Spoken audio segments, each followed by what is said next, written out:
روانه وا خوشاله تیرې دله. بسم الله الرحمن الرحیم. زما عزیزانو دا نن ویډیو چې کومه ده دا بر تکبیرات تشریق داغه متعلق به تاسو سره دا جوړه کوم. اکثر خلک په دې باندې پوېږي، څوک نه پوېږي. به هر حال تاسو خدمت کې گزارش ته دا ویډیو وګورئ او دا شیر کې چې ډیرو خلکو ته فائدہ ورسي. تکبیرات تشریق څه ته وایي؟ تکبیرات تشریق محترم دغه تکبیرات دي: الله اکبر، الله اکبر، لا اله الا الله، والله اکبر، الله اکبر ولله الحمد. دا په هر بالغ انسان باندې، عاقل بالغ کاغه سړی وي کاغه زنانه وي، پاغه باندې منځ فرض منځ پس یو ځل ویل دا واجب دي. واجب یعنی لازمی دي، کچا ونه ویل دا په ګوره ګناګاریږي.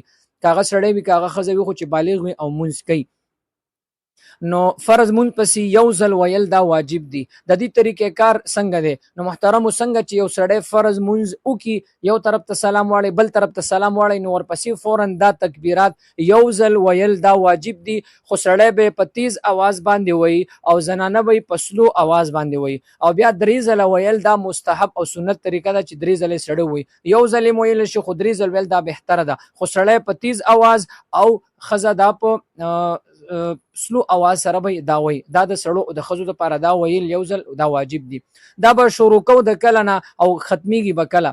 نو د دې شروع چې کومه ده د عرفې د ورځې نه، یعنی د عرفې چې کومه د غټ اختر نه مخکې ورځي، د هغه ورځ د سحر مونږ نه به شروع کی په دغه ورځ باندې، د غټ اختر په ورځ باندې، او دغه رنګ ورپسې په د اختر په دویمه دا درې ورځې شوي، د اختر څلورم درېمه ورځ، د اختر څلورمه ورځ.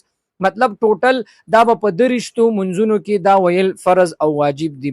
درشتو منځونو کې نو دا به د غټ اختر نه د عرفې د ورځې نه شروع شي، غټ اختر دوه، ورپسې درې، څلور، په پنځمه ورځ د اختر څلورمه ورځ راځي او د عرفې نه پنځمه ورځ جوړیږي.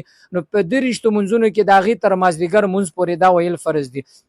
یعنی د عرفې په ورځ به شروع کی، د غټ اختر په څلورمه ورځ باندې چې کوم دی مازدیګر مونځ چې کله ختم شي نو دا ورپسې بیا به ختم شي.